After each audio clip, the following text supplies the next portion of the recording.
मकर संक्रांति 2025 सही समय, पूजा विधि और कथा भाग 1। हेलो दोस्तों, स्वागत है आपका हमारे चैनल सीताराम हिंदी शिक्षाप्रद कहानियाँ पर, जहां आपको मिलती है रोमांचक, भक्ति और अद्भुत शिक्षाप्रद कहानियाँ। आज हम आपको ले चलेंगे मकर संक्रांति के पर्व से जुड़े ऐसे रहस्यमय सफर पर जो आपकी आत्मा को छू लेगा। तो चलिए कहानी शुरू करते हैं। 1। मकर संक्रांति का रहस्य। क्या आप जानते हैं, मकर संक्रांति केवल पर्व नहीं, बल्कि प्राचीन भारत की गुप्त कहानियों और शक्ति के रहस्यों का द्वार है। मकर संक्रांति का महत्व। मकर संक्रांति हिंदू धर्म का एक प्रमुख पर्व है, जो सूर्य के मकर राशि में प्रवेश करने के उपलक्ष्य में मनाया जाता है। यह दिन शुभ कार्यों की शुरुआत का प्रतीक है। इस पर्व पर गंगा स्नान, दान पुण्य और तिल गुड़ का विशेष महत्व होता है। मकर संक्रांति 2025 का सही समय। मकर संक्रांति 2025 में 14 जनवरी को मनाई जाएगी। सूर्य का मकर राशि में प्रवेश। संक्रांति काल दोपहर 2:45 बजे होगा। पुण्य काल सुबह 7:15 बजे से 5:30 बजे तक। महापुण्य काल दोपहर 2:30 बजे से 3:15 बजे तक। पूजा विधि। 1। स्नान और शुद्धिकरण। मकर संक्रांति के दिन ब्रह्मा मुहूर्त में उठकर पवित्र नदी में स्नान करें। यदि नदी तक न जा सकें, तो घर पर ही गंगाजल डालकर स्नान करें। 2। सूर्य देव की पूजा। स्नान के बाद सूर्य देव को अर्घ्य दें। अर्घ्य में तांबे के लोटे में जल, लाल फूल, अक्षत, चावल और गुड़ डालकर सूर्य की ओर मुख करके जल अर्पित करें। 3। तिल और गुड़ का दान। तिल, गुड़ और खिचड़ी का दान करें। ब्राह्मणों को भोजन कराएं और उन्हें वस्त्र व दक्षिणा दें। 4। हवन और मंत्र जाप। घर में हवन करें और सूर्याय नमः मंत्र का जाप करें। इससे घर में सुख समृद्धि आती है। मकर संक्रांति की कथा। मकर संक्रांति की सबसे प्रसिद्ध कथा राजा भगीरथ और गंगा अवतरण से जुड़ी है। कहा जाता है कि इस दिन ही गंगा माता ने राजा भगीरथ के पूर्वजों का उद्धार किया था। इसके साथ ही यह दिन भगवान सूर्य और उनके पुत्र शनिदेव के मिलन का भी प्रतीक है। भाग 2 में कथा का विस्तार और अन्य विशेष जानकारी। मकर संक्रांति की कथा। भाग 2। मकर संक्रांति से जुड़ी कई रोचक कथाएं हैं। इनमें से एक प्रमुख कथा भगवान सूर्य और शनिदेव के संबंध को दर्शाती है। सूर्य और शनिदेव की कथा। शनिदेव भगवान सूर्य के पुत्र थे, परंतु शनिदेव का स्वभाव गंभीर और तपस्वी था, जबकि भगवान सूर्य तेजस्वी और अनुशासन प्रिय थे। शनिदेव का जन्म उनकी माता छाया के गर्भ से हुआ था। जब शनिदेव का जन्म हुआ, तो उनकी दृष्टि से सूर्यदेव की तेजस्विता मंद पड़ गई। इससे सूर्यदेव को शनिदेव पर क्रोध आया और उन्होंने शनिदेव को अपना शत्रु समझ लिया। शनिदेव ने भी अपने पिता के व्यवहार से दुखी होकर उनसे दूरी बना ली। लेकिन मकर संक्रांति के दिन शनिदेव और सूर्यदेव के बीच विवाद समाप्त हुआ और उन्होंने एक दूसरे को गले लगाया। तभी से मकर संक्रांति को पिता पुत्र के पुनर्मिलन का पर्व भी माना जाता है। गंगा अवतरण की कथा। मकर संक्रांति का संबंध राजा भगीरथ की तपस्या से भी है। राजा भगीरथ ने अपने पूर्वजों को मुक्ति दिलाने के लिए कठिन तप किया और गंगा माता को पृथ्वी पर लाने में सफल हुए। गंगा नदी का पृथ्वी पर अवतरण मकर संक्रांति के दिन हुआ था। यह भी माना जाता है कि गंगा जी ने इसी दिन कपिल मुनि के आश्रम में जाकर भगीरथ के पूर्वजों का उद्धार किया। इसलिए इस दिन गंगा स्नान और दान पुण्य का विशेष महत्व है। दान पुण्य का महत्व। मकर संक्रांति पर तिल, गुड़, अन्न, वस्त्र और धन का दान करना बेहद शुभ माना जाता है। यह पर्व हमें त्याग, सेवा और समर्पण की शिक्षा देता है। निष्कर्ष, मकर संक्रांति न केवल खगोलीय दृष्टि से महत्वपूर्ण है, बल्कि यह हमारे जीवन में सुख, शांति और समृद्धि लाने का पर्व है। इस दिन की कथाएं हमें धर्म, भक्ति और सेवा के मार्ग पर चलने की प्रेरणा देती हैं। भाग 3 में अन्य रोचक पहलुओं पर चर्चा होगी। मकर संक्रांति की कथा। भाग 3। मकर संक्रांति का महत्व केवल धार्मिक ही नहीं, बल्कि सामाजिक और सांस्कृतिक भी है। इस भाग में हम मकर संक्रांति से जुड़ी एक और प्रमुख कथा और पर्व से जुड़े विभिन्न पहलुओं पर चर्चा करेंगे।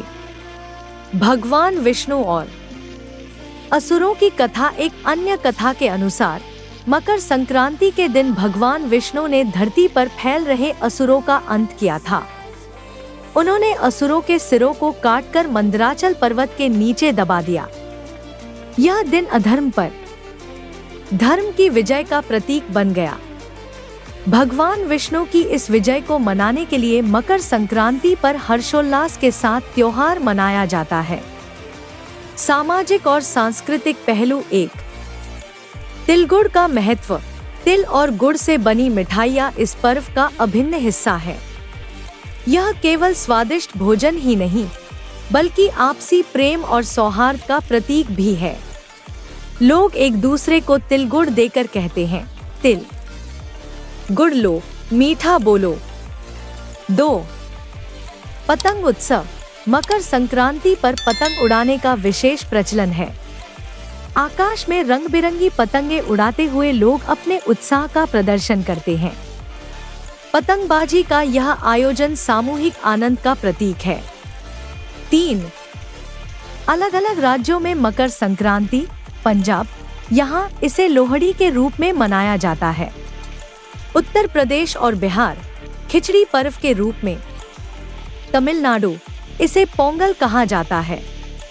गुजरात और राजस्थान, पतंग उत्सव का खास महत्व है। धार्मिक कृत्य और अनुष्ठान। मकर संक्रांति पर पवित्र नदियों जैसे गंगा, यमुना और गोदावरी में स्नान करने से पापों का नाश होता है। साथ ही इस दिन किए गए दान पुण्य का फल 100 गुना अधिक मिलता है। निष्कर्ष, मकर संक्रांति हमें अध्यात्म, समाज और प्रकृति के बीच सामंजस्य स्थापित करने की प्रेरणा देती है।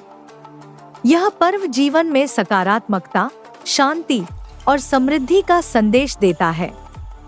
भाग 4। अन्य इस मकर संक्रांति की प्रेरणा। अनंत मकर संक्रांति की कथा। भाग 4। मकर संक्रांति से जुड़ी आखिरी और महत्वपूर्ण कथा में महाभारत काल और दान पुण्य की महत्ता का विशेष उल्लेख मिलता है। इस भाग में हम इस पर्व के आध्यात्मिक रहस्य और इसके पीछे छिपे संदेश को समझेंगे। भीष्म पितामह की कथा। महाभारत के अनुसार भीष्म पितामह को इच्छा मृत्यु का वरदान प्राप्त था। जब महाभारत का युद्ध समाप्त हुआ, तब वे बाणों की शैया पर लेटे थे। उन्होंने मकर संक्रांति के शुभ दिन अपने प्राण त्यागने का निर्णय लिया, क्योंकि यह दिन मोक्ष प्राप्ति के लिए सबसे उत्तम माना जाता है। भीष्म पितामह का यह त्याग और धर्म का पालन हमें सिखाता है कि जीवन का उद्देश्य सत्य, धर्म और कर्तव्य का पालन करना है। दान और परोपकार की महत्ता। मकर संक्रांति पर दान का विशेष महत्व है।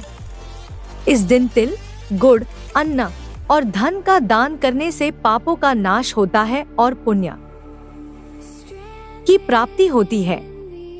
इसे मानवता के प्रति सेवा और त्याग का प्रतीक माना गया है। दान करने के प्रमुख लाभ। 1। सुख और समृद्धि। दान से जीवन में शांति और खुशहाली आती है। 2। पितरों का उद्धार। इस दिन किए गए दान से पितरों की आत्मा को शांति मिलती है। 3। स्वास्थ्य लाभ। तिल और गुड़ के सेवन से शरीर में गर्मी आती है और स्वास्थ्य अच्छा रहता है। आध्यात्मिक संदेश। मकर संक्रांति का आध्यात्मिक संदेश है अंधकार से प्रकाश की ओर जाना, स्वार्थ से परमार्थ की ओर बढ़ना, क्रोध, घृणा और द्वेष को त्याग कर प्रेम और मैत्री अपनाना। कृषि और प्रकृति का पर्व मकर संक्रांति किसानों के लिए भी विशेष महत्व रखती है। यह फसल कटाई का पर्व है। प्रकृति और मानव के बीच संतुलन स्थापित करने का संदेश इस पर्व से मिलता है। मकर संक्रांति केवल एक त्योहार नहीं, बल्कि जीवन में नई ऊर्जा, उत्साह और सकारात्मकता लाने का एक माध्यम है। यह हमें सिखाता है कि त्याग, परोपकार और सेवा से जीवन को सफल और सार्थक बनाया जा सकता है। कहानी का यह 5 भाग, लेकिन संक्रांति की शिक्षाएं सदैव हमारे जीवन का हिस्सा रहेंगी। मकर संक्रांति की कथा भाग 5। इस अंतिम भाग में हम मकर संक्रांति से जुड़े और भी गहरे आध्यात्मिक, खगोलीय और ज्योतिषीय पहलुओं पर चर्चा करेंगे। साथ ही यह पर्व हमें किस तरह जीवन में संतुलन और आत्मिक शांति प्राप्त करने की प्रेरणा देता है, उस पर भी प्रकाश डालेंगे। खगोलीय महत्व और सूर्य की यात्रा। मकर संक्रांति खगोलीय दृष्टि से अत्यंत महत्वपूर्ण है। इस दिन सूर्य धनु राशि से मकर राशि में प्रवेश करता है। यह सूर्य के उत्तरायण, उत्तर की ओर गमन का आरंभ भी है। उत्तरायण को प्रकाश, ज्ञान और सकारात्मक ऊर्जा का प्रतीक माना जाता है।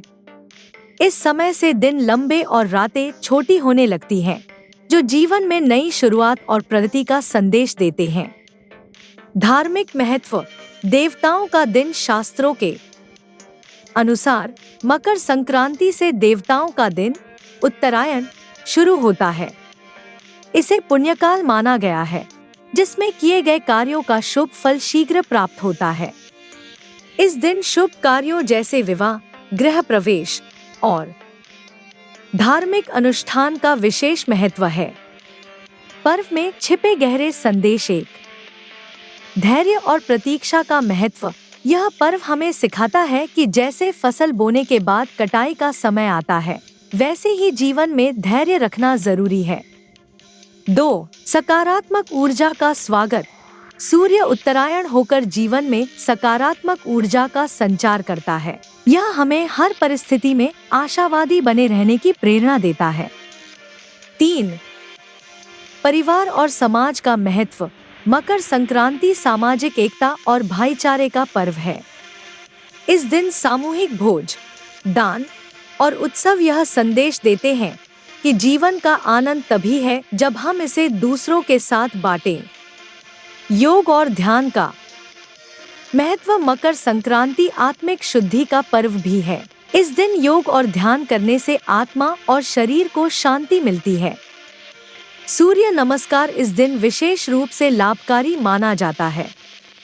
मकर संक्रांति केवल एक धार्मिक या खगोलीय घटना नहीं है, यह जीवन को समझने, प्रकृति से जुड़ने और आत्मा की शुद्धि का अवसर है।